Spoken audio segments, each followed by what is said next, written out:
Hello বন্ধুরা, আশা করি সবাই ভালো আছেন।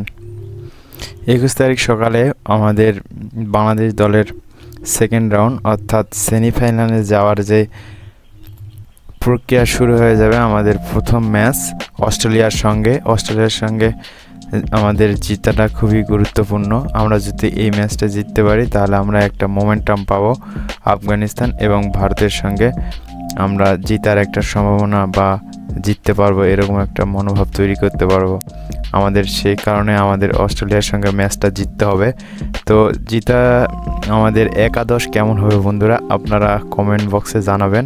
তবে আমার মতে মনে হয় এখানে সৌম্য সরকারকে দলে ঢোকানো প্রয়োজন একাদশে, কারণ সৌম্য সরকারের মিডিয়াম পেসটা খুব জরুরি। কারণ এখানে দেখছেন পেস বোলিং যারা করতেছে তারা সবাই ভালো করতেছে, সেক্ষেত্রে 1-2 ওভার সৌম্য সরকারকে মাঝখানে দরকার আছে বলে আমি মনে করি।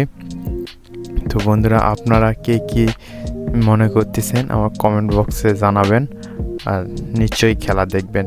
আর আমার চ্যানেলটা নতুন, সবাই সাবস্ক্রাইব করে আমার সঙ্গেই থাকবেন পরবর্তী আপডেট জানার জন্য। সবাইকে ধন্যবাদ।